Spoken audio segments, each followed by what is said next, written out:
नमस्कार, आप देख रहे हैं चार खबर। मैं हूं आपके साथ पूजा है। और पहली खबर है कि वीर साहिबजादों के बलिदान दिवस से जुड़ी हुई भारत मंडपम में आयोजित कार्यक्रम में पीएम मोदी ने शिरकत की और गुरु गोविंद सिंह के वीर साहिबजादों के बलिदान को नमन भी किया। साथ ही साथ वीर साहिबजादों की वीरता के उन्होंने गुणगान भी किए। अगली खबर आपको बताएंगे प्रिया सिन्हा। दूसरी खबर स्वामी प्रसाद मौर्य से जुड़ी हुई है। हमेशा अपनी विवादित टिप्पणियों में रहने वाले मौर्य ने एक और टिप्पणी दे दी है। अपने विवादों के लिए मशहूर स्वामी प्रसाद मौर्य ने एक बार फिर से विवादित बयान देते हुए हिंदू धर्म को लेकर क्या कहा, ये आप तक हम जानकारी पहुंचाएंगे, लेकिन उससे पहले रुख करेंगे महिमा सिंह कंवर का। तीसरी बड़ी खबर राजनीति से जुड़ी हुई फिर से, क्योंकि सपा सांसद डॉक्टर शफीकुर रहमान बर्क ने राम मंदिर उद्घाटन में जाने से इनकार कर दिया।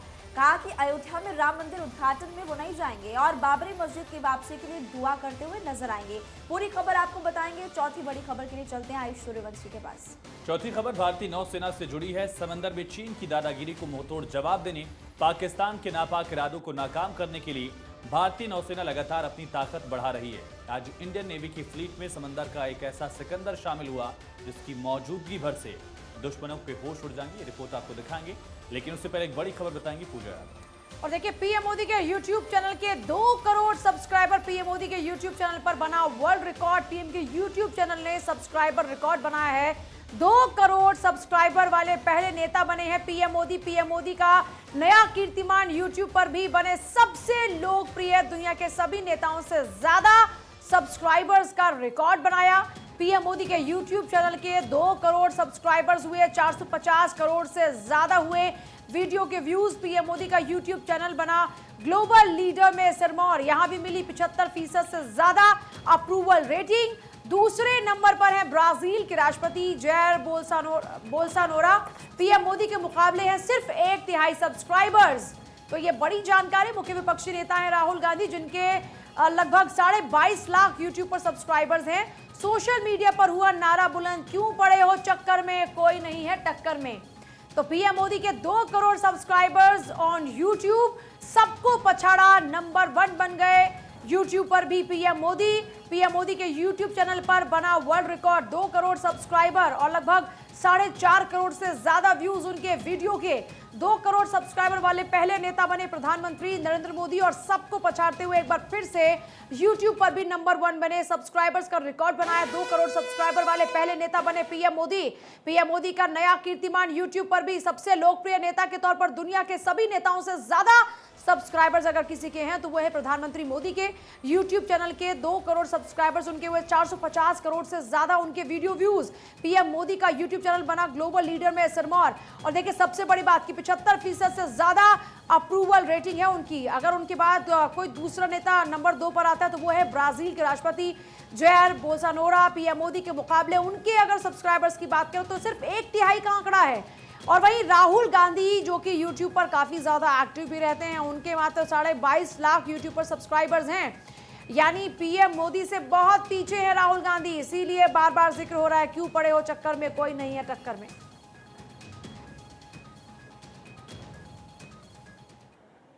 और इस बीच एक और बड़ी खबर है। हिंदू धर्म पर स्वामी प्रसाद मौर्य की टिप्पणी का पूरा मामला, अखिलेश यादव पर एफआईआर दर्ज करने की मांग देखने को मिल रही है। बीजेपी सांसद सुब्रत पाठक ने सीएम योगी से मांग की कि अखिलेश के इशारे पर बयानबाजी हो रही है।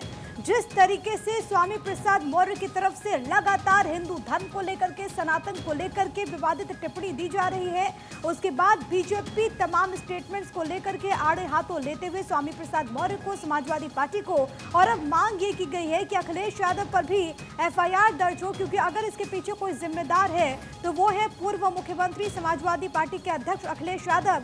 जहां पर एक तरफ समाजवादी पार्टी स्वामी प्रसाद मौर्य के स्टेटमेंट से किनारा कर रही है, तो वहीं दूसरी तरफ बीजेपी हमला बोलते हुए अखिलेश यादव पर, समाजवादी पार्टी पर। और अगली बड़ी खबर बिहार से आपको बता दें, आरएलजेपी प्रमुख उपेंद्र कुशवाहा ने बड़ा खुलासा किया। लालू को जेडीयू का आरजेडी में विलय का आश्वासन दिया गया। जल्द ही जेडीयू का आरजेडी में विलय होगा और लालू यादव के बेटे को सीएम बनाया जाएगा। ललन सिंह ने नीतीश को कहीं ना कहीं छोड़ा, ये बात वो कह रहे हैं। और अगर नीतीश एनडीए में रहते तो प्रतिष्ठा रहती। देखिए, तमाम बड़ी बातें कहते हुए फिलहाल नजर आ रहे हैं। उनकी टिप्पणी इस वक्त जो उनकी तरफ से की गई वो आपको बता दें कि ललन सिंह ने नीतीश को कहीं का भी नहीं छोड़ा। और आगे वो उन्होंने ये भी कहा कि लालू को जेडीयू का आरजेडी में विलय का आश्वासन दिया गया और जल्द ही जेडीयू का आरजेडी में विलय होगा। और लालू यादव के बेटे, क्योंकि मुख्यमंत्री बनना चाहते हैं।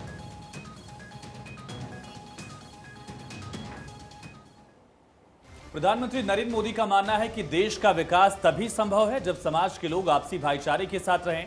धर्म, संप्रदाय और जाति कोई भी हो, जब तक इससे मुख्यधारा में नहीं जोड़ा जाएगा, समाज का उत्थान मुमकिन नहीं है। यही वजह है कि पीएम मोदी की नीतियों को बढ़ाते हुए बीजेपी सर्वधर्म समभाव को बढ़ाने के लिए हर मुकम्मल कोशिश कर रही है और पीएम मोदी खुद इस पर अमल भी कर रहे हैं, क्योंकि उनका तो ध्येय वाक्य ही है सबका साथ सबका विकास। वो गुरुद्वारे में मत्था टेकते हैं, ईसाई समुदाय से रिश्ता जोड़ते हैं, इजिप्ट में शिया मस्जिद जाते हैं, काशी में हर हर महादेव करते हैं और प्रभु राम में तो उनकी अनन्य आस्था है ही। कभी हिंदू हृदय सम्राट के तौर पर अपनी छवि बनाने वाले प्रधानमंत्री मोदी का ये नया अवतार है। चुनावी राजनीति से इतर पीएम मोदी एक भारत श्रेष्ठ भारत गढ़ने में जुटे हुए हैं और वो इस बात को अच्छी तरह जानते हैं कि बगैर सबके साथ इस देश का विकास संभव नहीं है। जब सबका साथ मिलेगा तो सबका विकास होगा और देश आगे बढ़ेगा। धार्मिक सहिष्णुता का असली मतलब समझाते और विपक्ष के छद्म धर्मनिरपेक्षता पर लगातार चोट करते पीएम मोदी इसी कड़ी में भारत मंडपम में वीर बाल दिवस पर आयोजित कार्यक्रम में शामिल हुए और गुरु गोविंद सिंह के वीर साहिबजादों के बलिदान को नमन किया। आज देश वीर साहिबजादों के अमर बलिदान को याद कर रहा है, उनसे प्रेरणा ले रहा है। आजादी के अमृत काल में वीर बाल दिवस के रूप में एक नया अध्याय प्रारंभ हुआ है। ठीक एक दिन पहले पीएम मोदी क्रिसमस के मौके पर ईसाई समुदाय के एक कार्यक्रम में भी शामिल हुए, जहां उन्होंने बताया कि उनका ईसाई समुदाय से पुराना नाता रहा है और वो पोप से भी हाल ही में मिले थे। साथियों, क्रिसमस के इस अवसर पर मैं देश के लिए, क्रिश्चियन कम्युनिटी के लिए एक बात जरूर योगदान करूंगा कि आपके योगदान को भारत गर्व से स्वीकार करता है। ईसाई समुदाय ने फ्रीडम मूवमेंट में महत्वपूर्ण भूमिका निभाई है। पीएम से पहले बीजेपी के राष्ट्रीय अध्यक्ष जेपी नड्डा ने भी sacred heart cathedral Catholic church पहुंचकर प्रेयर किया था।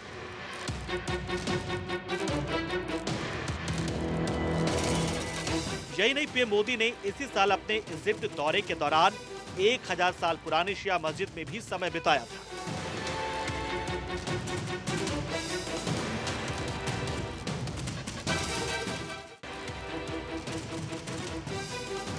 खुद को मां गंगा के बेटे बताने वाले पीएम मोदी अपने संसदीय क्षेत्र का जब भी दौरा करते हैं, बाबा विश्वनाथ से आशीर्वाद लेना नहीं भूलते। उनकी दूरदर्शी सोच का ही नतीजा है भव्य और दिव्य काशी विश्वनाथ कॉरिडोर। इन सब के बीच पीएम मोदी की प्रभु राम में जो आस्था है वो जग जाहिर है। 22 जनवरी को प्राण प्रतिष्ठा कार्यक्रम में भी वो शामिल होंगे ही, लेकिन उससे पहले 30 दिसंबर को एक बार फिर वो अयोध्या जा रहे हैं, जहां वो रोड शो भी करेंगे तो कई विकास योजनाओं की सौगात भी देंगे। प्रधानमंत्री नरेंद्र मोदी 30 दिसंबर को अयोध्या जा रहे हैं, जहां प्रधानमंत्री नरेंद्र मोदी करीब 3 घंटा गुजारेंगे। यहां सबसे पहले एयरपोर्ट का उद्घाटन करेंगे, एयरपोर्ट से रेलवे स्टेशन तक रोड शो करेंगे, रेलवे स्टेशन के पुनर्विकास कार्यों का उद्घाटन करेंगे, वंदे भारत और अमृत भारत ट्रेन को हरी झंडी दिखाएंगे।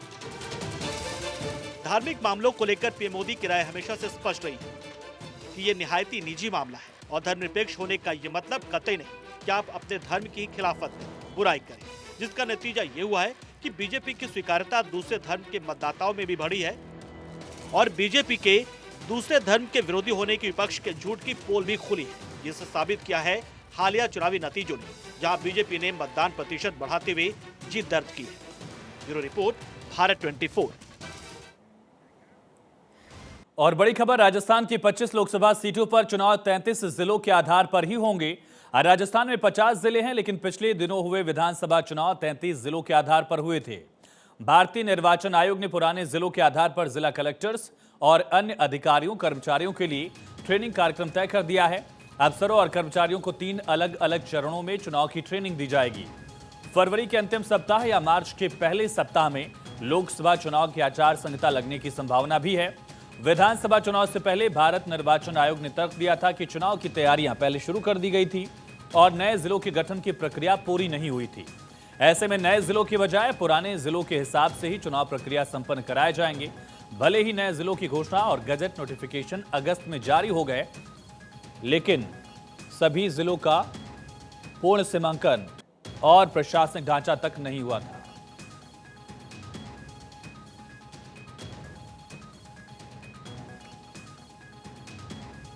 तो चुनाव आयोग ने तर्क दिया था, विधानसभा चुनाव 33 जिलों के आधार पर हुए थे।